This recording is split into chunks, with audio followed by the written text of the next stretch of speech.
আসলে নাবিলাকে কাজের সুবাদে কয়েকদিন ঢাকাতেই থাকতে হবে। আমার পরিচিত আর বিশ্বস্ত কোনো বন্ধু নাই। তুই নাবিলাকে তোর কাছে আমার আমানত হিসাবে কয়েকটা দিন রাখ। না না, এটা কিভাবে সম্ভব? একটা প্রাপ্তবয়স্ক মেয়েকে আমি আমার বাসায় এভাবে কিভাবে রাখি? বন্ধুত্বের দাবি নিয়ে তোর কাছে এসেছি, তুই আমাকে নিরাশ করিস না বন্ধু। তোমাকে কয়েকদিনের জন্য এখানে রেখে যাচ্ছি, তুমি একদম চিন্তা করবে। এদিকে পরিস্থিতি স্বাভাবিক হলে আমি এসে তোমাকে নিয়ে যাব। তোমাকে বিয়ে করব বলে আমি বাড়ি থেকে পালিয়ে আসছি, আর তুমি কিনা আমাকে এরকম একটা জায়গায় রেখে চলে যাচ্ছ? আসতে বলো, আসিফ জানে না তুমি আমাকে বিয়ে করার জন্য পালিয়ে এসেছো। আসিফকে বলেছি তুমি আমার গ্রামের মামাতো বোন, চাকরির খোঁজে ঢাকাতে এসেছো। তোমার বাপ চাচারা আমাদেরকে পাগলের মতো খুঁজতেছে। এই কয়টা দিন আমাদের একসাথে থাকাটা রিস্ক। আচ্ছা ভালো কথা, আসার সময় যে গহনা টাকা আনেছো সেগুলো কোথায়? সেগুলো দিয়ে তুমি কি করবে? তোমার আমার পাসপোর্ট রেডি করে বাইরে যাওয়ার ব্যবস্থা করতে হবে। এই দেশে থাকলে ধরা পড়ার চান্স আছে। কি আর বলবো, বাবা মা বাসা থেকে বিয়ের জন্য চাপ দিচ্ছে। তুমি চিন্তা করো না, আমি খুব তাড়াতাড়ি তোমার বাসায় বিয়ের প্রস্তাব নিয়ে যাবো।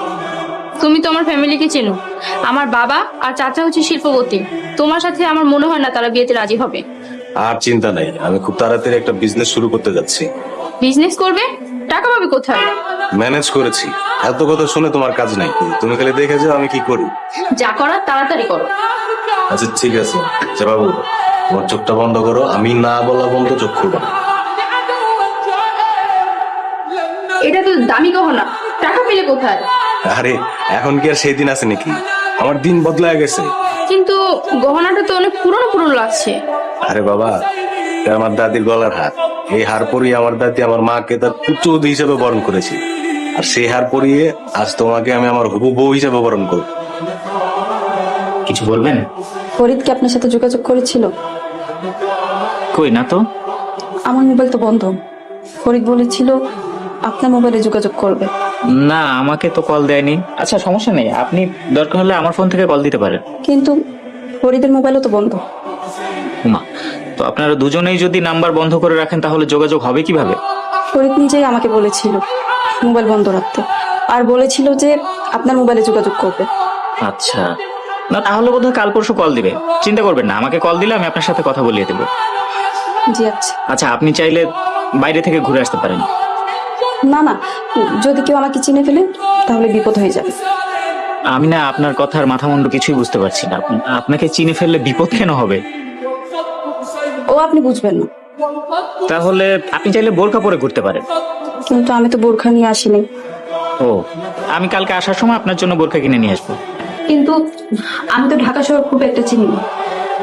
সমস্যা নেই, কালকে তো আমার ভার্সিটি বন্ধ, আপনি চাইলে আমার সঙ্গে ঘুরতে যেতে পারেন। ঠিক আছে।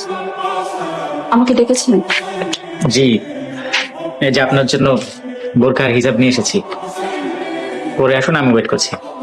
ঠিক আছে, আমি রেডি হয়ে আসছি। জি। মাশাআল্লাহ, আপনাকে বোরকা এবং হিজাবে খুব সুন্দর লাগছে। কিন্তু আমার তো বোরখা পরার অভ্যাস নাই, গরম লাগছে। জাহান্নামের আগুনের গরম এর চাইতে আরো অনেক বেশি, পর্দা করা উচিত। আপনি শুধু ভয় পাওয়ার কথা বলেন।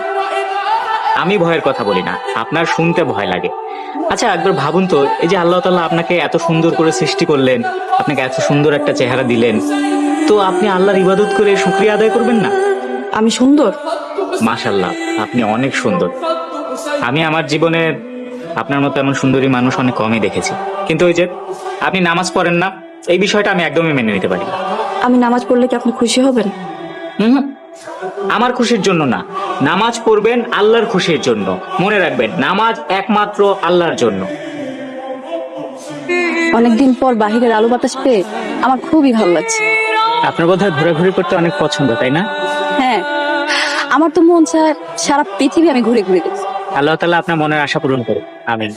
আচ্ছা, আপনার কি কোথাও ঘুরতে যেতে ইচ্ছে করে না? হ্যাঁ করে তো, তবে এখনই ঘোরাঘুরি করে টাকা নষ্ট করতে যাচ্ছি না। একটা বিশেষ জায়গায় যাব বলে টাকা জমাচ্ছি। বুঝতে পেরেছি। আপনি ইউরোপ বা আমেরিকা যেতে চান, তাই না? না, সেখানে যাওয়ার কোনো ইচ্ছা আমার নেই। আমার ইচ্ছা হচ্ছে ইনশাআল্লাহ আগামী বছর মক্কায় হজ করতে যাব। আপনি মানুষটা না একদম আনরোমান্টিক। মোটেও না, আমি খুবই রোমান্টিক। তবে আমার ভালোবাসা শুধুমাত্র আল্লাহ তাআলা এবং রাসূল সাল্লাল্লাহু আলাইহি ওয়াসাল্লামের প্রতি।